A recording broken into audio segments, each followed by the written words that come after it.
man nag loolu laa mënul comprendre ñii ñi ngi yàq ay alali jàmbur ñii di faat ay bakkani jàmbur ñii traqué ñii yàq alal bàyyi ñii faat bakkan yi waaw Kër Massar Kër Mbay Fall dañoo digoo ñu taal ay bus ci Kër Massar rey bakkan ca Kër Mbay Fall ñu xëy jàpp ñi taal biis yi bàyyi ñi rey bakkan bi loolu lan lay tegtale bakkan bi amul solo yëg nañu tey ne jàpp gum nañ juróom-ñaar ci ñi taaloon biis yi waaye jàppuñ kenn ku rey nit te autopsie bi génn ne nee na bal lañ dóor xale bi mu dee te depuis 2021 ba léegi heure bu manifestation yi jeexee ñi yàq dinañ leen jàpp mais ñi rey kenn du leen jàpp loolu nit mën na koo régler loolu du dëgg nañ bàyyi caaxaan yi ñaar rekk mën a am jàpp ñiy yàq ak ñiy rey ñu xam ne lii mooy dëgg mbaa nga bàyyi ñépp mais munoo jàpp ñiy yàq alal di bàyyi ñiy faat bakkan yi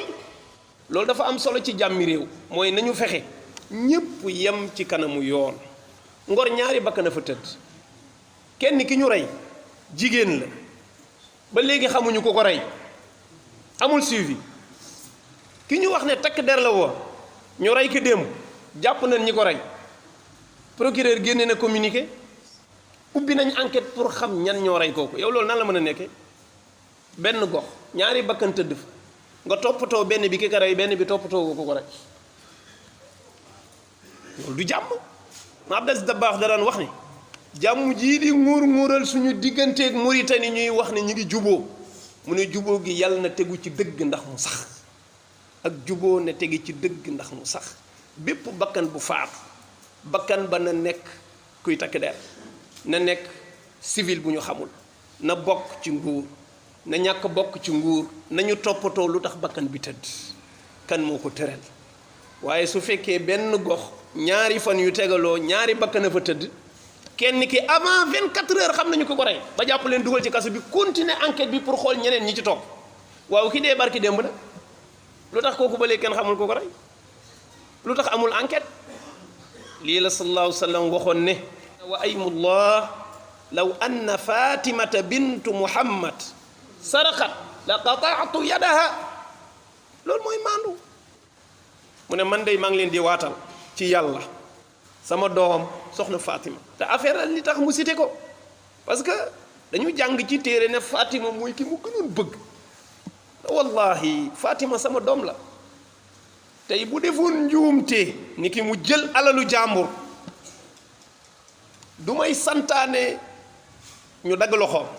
man maay dagg loxoom man maa koy sanctionné man mi mu nekk sama doom mais yow booy sanctionné rek ki bokkul ci yow ngay sanctionné loolu musiba la ci réew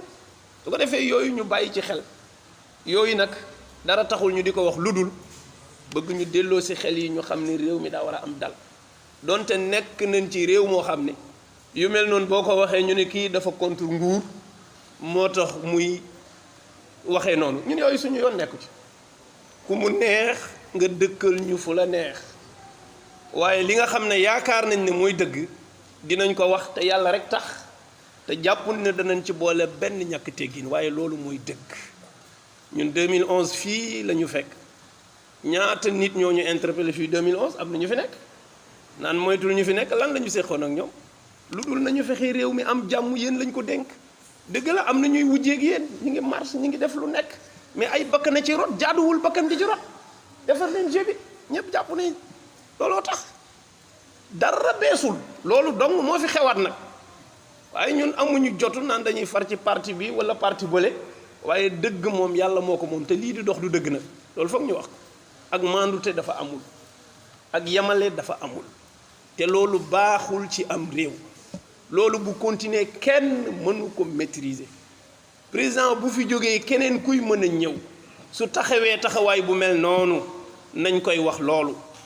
dëkk bi continuer di am jàmm ñun suñu dund ñaanuñu yàlla wékku ko ci nguur abadan yàlla tere di ko wékk ci parti politique nag